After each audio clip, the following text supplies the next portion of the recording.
ভাইয়া আসসালামু আলাইকুম। ওয়ালাইকুম সালাম ভাইয়া। ঈদ মোবারক। ঈদ মোবারক। আজকের উদ্দেশ্য হলো আসলে বরিশাল বিভাগের যে কটা জেলা আছে ওই সবগুলো জেলার জন্য ঘুরতে পেরেছি আমরা তিনজন। তিন বন্ধু মিলে বরিশাল বিভাগটা ক্যাপচার করার উদ্দেশ্যে বের হয়েছেন সাইকেলে করে। এখন তো আছেন আপনি সুন্দরবন 12 লঞ্চে। এই লঞ্চটি তো যাবে ঝালকাঠিতে। জি, আমরা ঝালকাঠি যে নামবো এখান থেকে পিরোজপুর যাব, পিরোজপুর থেকে আমাদের রাইড শুরু করবো।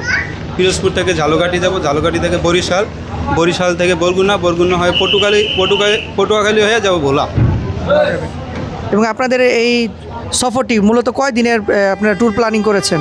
আমাদের 4 দিনের ট্যুর প্ল্যান। 4 দিনে এই জায়গাগুলো আপনারা ক্যাপচার করবেন। এই জায়গাগুলো ক্যাপচার করবো।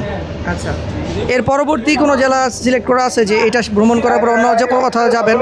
আসলে আমাদের ভ্রমণ করার নির্দিষ্ট কিছু নেই। আমরা আসলে যখনই ছুটি পাই তখন মনে করেন এক সময় এক জেলায় ঢুকে যায়, যখন যেভাবে ছুটি পাই এক জায়গায় চলে যায় আর কি। তো নির্দিষ্ট কোনো টাইম শিডিউল নাই। এর আগে কোথাও অন্য কোনো জেলা কি ঘুরেছেন? হ্যাঁ, এই পর্যন্ত আমার প্রায় 38টার মতো জেলা ঘুরে হয়েছে। যদি নামগুলো বলতেন কষ্ট করে। নামগুলো তো আসলে মনে নাই। আসলে যে জেলাটা ভ্রমণ করেছে সেটা কোন জেলা? কিছুদিন আগে ঘুরছি আপনার হলো জামালপুর, শেরপুর, ময়মনসিংহ হয়ে গাজীপুর। এর আগে ঘুরছি আপনার কিশোরগঞ্জ, তারপর নেত্রকোনা, সুনামগঞ্জ, সিলেট হয়ে শ্রীমঙ্গল। এরপর আমি টেকনাফ থেকে তেঁতুলিয়া ভ্রমণ করছি সাইকেলে। আসলে ভ্রমণ করতে অর্থের প্রয়োজন নেই, প্রয়োজন একটি আপনার মনের। ভ্রমণ কখনো অর্থের বাধা বা সময়কে আটকিয়ে রাখতে পারে না। যারা ভ্রমণ পিপাসু আছেন এই ভাইয়ের মতো আসলে সময় নিয়ে বের হয়ে যান। বের হলে দেখবেন দুনিয়া আসলে অনেক সুন্দর একটি জায়গা।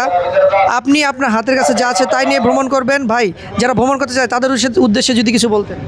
আসলে কিছু তো বলার নেই। আসলে সবাই তো যারা ভ্রমণের প্রতি আগ্রহ আছে তারা আসলে ভ্রমণ করতে আসলে টাকা পয়সা কিছুই লাগে না, দরকার আপনার আগ্রহ, ইচ্ছা আর হলো সাহস লাগে।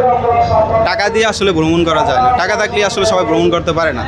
মেন্টালিটি থাকে, ভ্রমণ করার মেন্টালিটি থাকতে হবে, আগ্রহ থাকতে হবে, ইচ্ছা শক্তি থাকলেই ভ্রমণ করা সম্ভব, তাছাড়া আসলে সম্ভব না।